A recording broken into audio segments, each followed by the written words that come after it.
Assalamualaikum warahmatullahi wabarakatuh. Waalaikumsalam warahmatullahi wabarakatuh. Baik, pertama-tama marilah kita panjatkan rasa syukur kepada Allah Subhanahu wa taala karena atas izinnya kita masih diberikan nikmat berupa nikmat kesehatan sehingga kita bisa hadir di kelas ini untuk melakukan kegiatan belajar dan mengajar. Lalu pula salawat serta salam kita haturkan kepada junjungan Nabi besar kita Nabi Muhammad SAW. Atas jasa beliau yang telah mengantarkan umat Islam dari zaman jahiliyah atau zaman kebodohan ke dalam zaman yang penuh dengan ilmu pengetahuan hingga saat ini.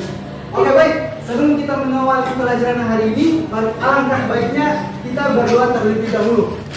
Untuk itu saya harapkan untuk kalian jika ada yang ingin memimpin doa saya persilakan. Ayo. Teman-teman, sebelum kita belajar, marilah kita berdoa. Berdoa mulai.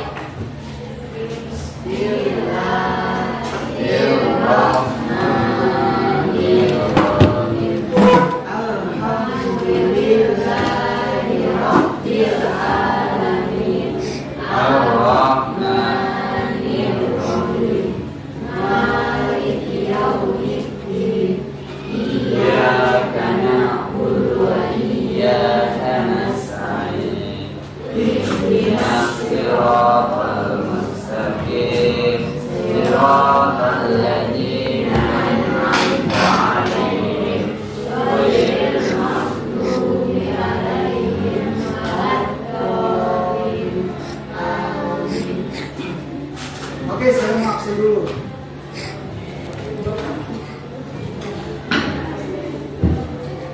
Alifatul Akmal. Hadir. Ilzam Mutia.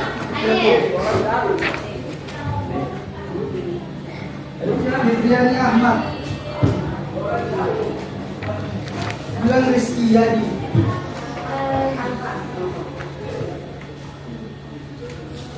Israwati Rasaka. Sakit. Lulu Kildana. Hadir. Nazifah Airen. Nahwa Syakila. Nur Fadila Amalia. Hadir. Nur Halimah Jumuli. Hadir. Nur Rahmadani Bude. Hadir. Nur Syafia. Serti Akadir. Karin Hasan. Koni Dorita. Jalsyah Cahaya Bubakar.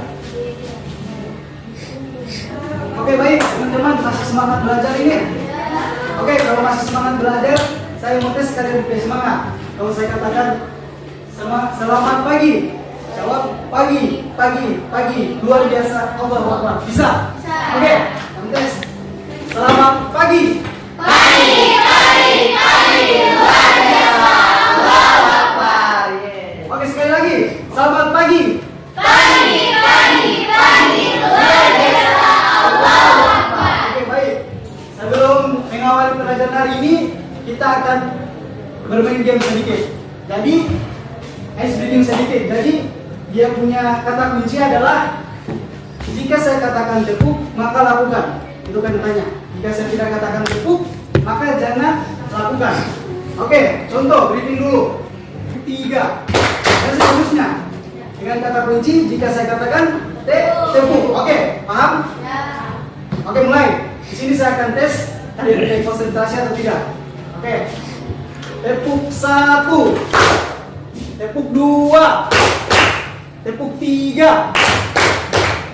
4. Tepuk 1. 2. Nah, tahuan tuh? Bagus. Nah, itu lebih permainan itu. Oke, sekali lagi. Tepuk 3. Tepuk 2. 1. 2. Tepuk 3. Tepuk 2. 1. Oke, bagus, fokus semua. Oke, tepuk tangan dulu. Oke, kemarin? Ya. Apa? Materi minggu kemarin ada yang masih ingat? Yaitu mengenal masa pemerintahan dan karakter khalifah terkemuka. Nah, jadi siapa yang masih ingat khalifah yang kemarin? Yang pertama, khalifah pertama siapa masih ingat? Abu Abbas As-Saffah. Kemudian siapa lagi? Al-Mansur, siapa lagi? Al-Mamun, Al-Rashid. Nah, itu empat tokoh yang mempunyai pengaruh sangat besar di dinasti Abbasiyah. Oke, jadi menurut kalian keempat tokoh itu apakah mereka memberikan kemajuan atau perubahan peradaban pada dinasti Abbasiyah? Ya. Nah, menurut kalian apa saja itu kemajuan peradabannya? Apa saja itu kemajuan? Berdirinya Baitul Hikmah, ya betul. Ada perkembangan ilmu pengetahuan. Ya, berkembang ilmu pengetahuan dan masih banyak lagi. Oke, jadi di sini itu yang kita akan belajar sekarang, yaitu materi sekarang, yaitu bentuk kemajuan peradaban Islam pada dinasti Abbasiyah. Oke, baik.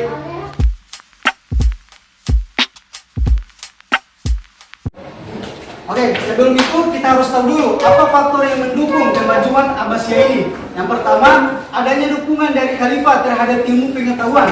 Kalian masih ingat siapa khalifah yang sangat mencintai ilmu pengetahuan? Ada khalifah terakhir, Al-Mamun. Nah, itu adalah khalifah yang sangat mencintai ilmu pengetahuan. Nah, kemudian berdirinya Baitul Hikmah, penerjemahan buku-buku asing seperti buku-buku asing dan bahasa apa? Bahasa Persia, bahasa Yunani, dan bahasa India. Nah, itu. Dan terakhir yang ketiga, perdagangan berkembang pesat. Jadi itu faktor yang mendukung kemajuan Abbasiyah. Kemudian, nah ini, yang pertama itu bentuk kemajuan yang pertama adalah berdirinya Baitul Hikmah. Nah, yaitu apa itu Baitul Hikmah? Yaitu sebagai pusat ilmu pengetahuan di Baghdad, dan juga tempat belajar dan penelitian, dan juga tempat penerjemahan buku Yunani, Persia, dan India ke dalam bahasa Arab. Ya, betul. Sudah jelas di sini? Jelas? Oke, lanjut. Kemudian yang kedua yaitu kemajuan di bidang ilmu pengetahuan. Nah, kalian tahu tokoh-tokoh di sini? Iya. Nah, yang pertama adalah Ibnu Sina. Siapa dia? Bapak kedokteran. Nah, Ibnu Sina adalah ilmuwan muslim paling berpengaruh pada masa keemasan dinasti Abbasiyah. Beliau dinubuatkan sebagai bapak kedokteran dunia. Kemudian ada tokoh yang kedua yaitu Al-Khawarizmi. Siapa dia? Bapak matematika.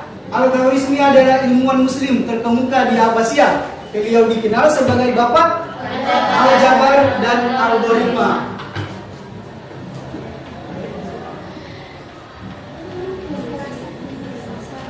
Kemudian tokoh ketiga yaitu Al-Farabi atau bapak filsafat. Nah, Al-Farabi adalah tokoh ilmu filsafat terkemuka pada masa dinasti Abbasiyah yang dijuluki guru kedua atau bapak logika kedua setelah Aristoteles. Siapa? Ada yang tahu Aristoteles siapa? Nah, ada yang pernah dengar? Nah, jadi si Aristoteles itu adalah tokoh filsafat pertama di dunia, tepatnya di Yunani kuno. Jadi dia adalah Aristoteles ini adalah tokoh filsafat pertama di Yunani kuno. Setelah itu dilanjutkan oleh Al-Farabi sehingga dia dijuluki sebagai guru kedua atau bapak logika kedua setelah Aristoteles. Kemudian ada dinasti Abbasiyah yang diakui sebagai bapak kimia modern. Nah, ia dikenal mengembangkan teknik laboratorium dan eksperimen. Oke, jelas di keempat tokoh yang tadi. Ada pertanyaan? Ada. Oke, kita lanjut. Baik. Kemudian yang ketiga yaitu bidang kemajuan ekonomi dan sosial. Nah, di sini ada bahkan menjadi pusat perdagangan dunia. Kemudian kehidupan masyarakat maju, baik maju di pendidikan dan kemakmuran rakyatnya.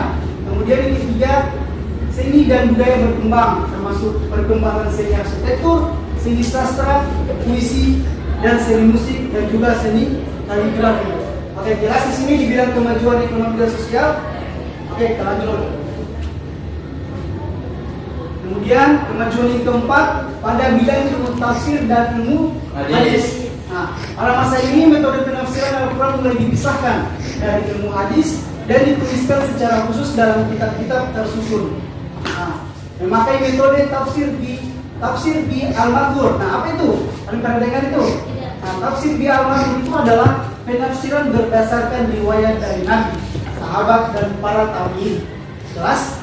Oke. Yang tadi adalah ilmu tafsir. Sekarang kita ke ilmu hadis.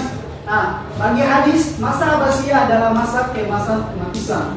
Nah, kenapa? Karena pada masa inilah dilakukan penyaringan ketat untuk membedakan antara hadis yang sahih atau hadis valid, hadis hasan, sampai hadis yang palsu atau lemah. Kemudian, dan disinilah muncul 6 ulama perawi atau periwayat hadis berkemuka yang menyusun kitab-kitab, diantaranya yang pertama, Imam Bukhari atau Sahih Bukhari. Kemudian yang kedua Imam Muslim, kemudian atau Sahih Muslim. Yang ketiga Imam Abu Dawud. Yang keempat At-Tirmidzi. Yang kelima Nasai, dan terakhir Ibnu Majah. Nah, mungkin ada materi yang tidak kalian pahami atau yang bikin kalian bingung, silakan ditanyakan. Ada? Apa? Ayo, kalian mau tanya. Tadi di materi itu ada disebutkan kemajuan seperti sastra, musik, dan lain-lain. Bisa pertanyaan itu dari musik apa ya? Oke, di kemajuan tadi ada sastra, musik, kaligrafi dan lain-lain. Oke, jadi pertanyaannya adalah jenis musik apa yang mereka ciptakan? Nah, jadi pada masa itu mereka menciptakan alat musik yang ditiup, kayak seruling, kemudian yang dipetik, alat musik dipetik, dan iklan apa namanya, garbuka. Yang tahu garbuka? Garbuka. Itu. Dan ada alat musik yang dipukul, yang dipetik, ditiup. Nah, itu sudah dibuat pada masa itu. Jelas? Nah, dari itulah bentuk kemajuan peradaban Islam pada dinasti Abbasiyah.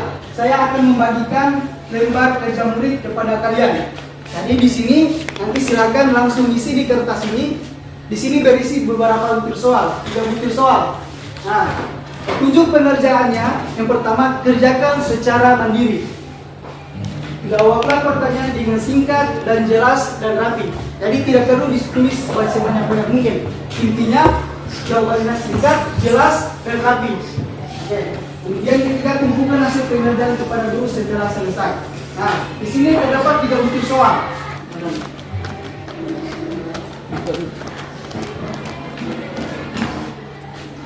Silakan langsung isi di kertas ini.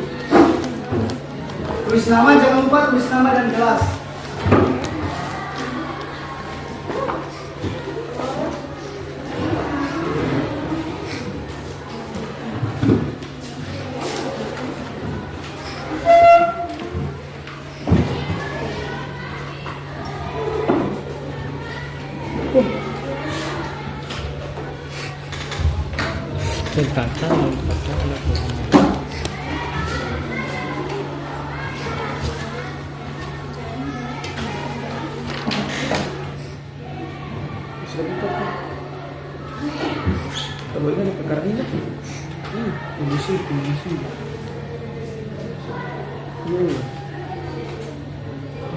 Jadi saya minta dari kalian silakan maju ke depan dan menceritakan siapa tokoh dinasti Abbasiyah, terutama para bintang pengetahuan, atau bisa juga di khalifah sebelumnya yang kalian kagumi dan berikan alasannya.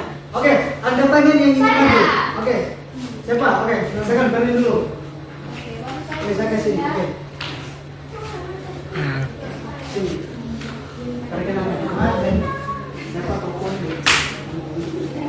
Baik, perkenalkan nama saya Fadli Hasan. Jadi berdirinya saya di sini untuk menceritakan salah satu tokoh yang saya kagumi.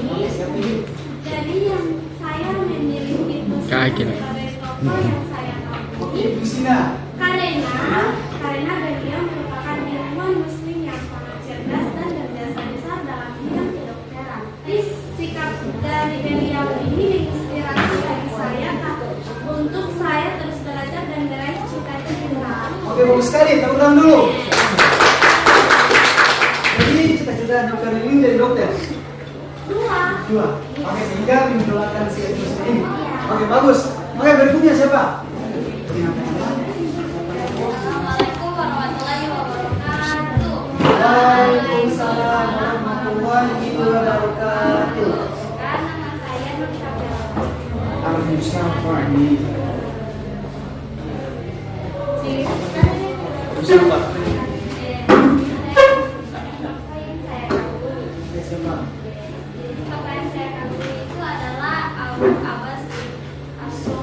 Jadi tokoh yang dia kagumi adalah Abu Abbas As-Soffa. Dia bukan tokoh ilmuwan, bukan tokoh ilmuwan, tapi khalifah pertama dari dinasti Abbasiyah. Oke, apa alasan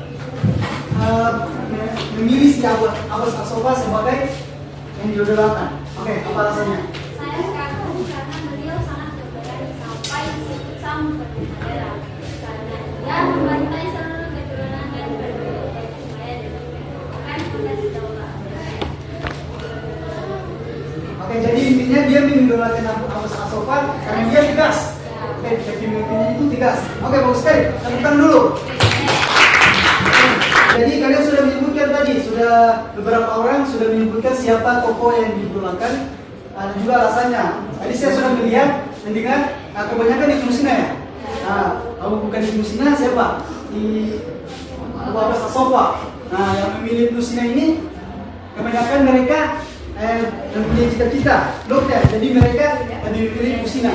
Dan Abu Abbas As-Soffa dia memilih Abu Abbas As-Soffa karena nilai-nilai sikapnya yang tegas dan memimpin. Jadi silakan dikumpul hasil kerjaan tadi. Silakan dikumpul.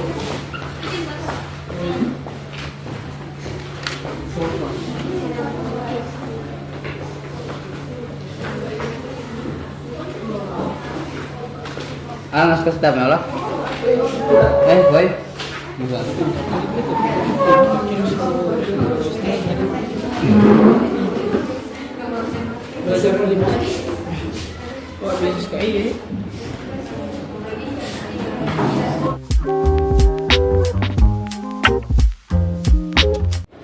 baik, saya mengucapkan banyak terima kasih kepada teman-teman yang sudah berpartisipasi dan telah menjawab soal-soal yang telah lembar kerja yang saya telah berikan.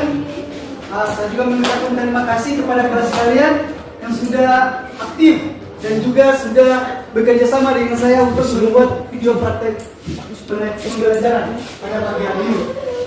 Wah, mudah-mudahan kalian semua kalian bercita-cita di sini bisa tercapai dan bisa membanggakan kedua orang tua kalian. Amin. Amin. Mari kita tutup pembelajaran pada pagi hari ini dengan mengucapkan hamdalah. Dan kita tutup dengan doa kafaratul majelis.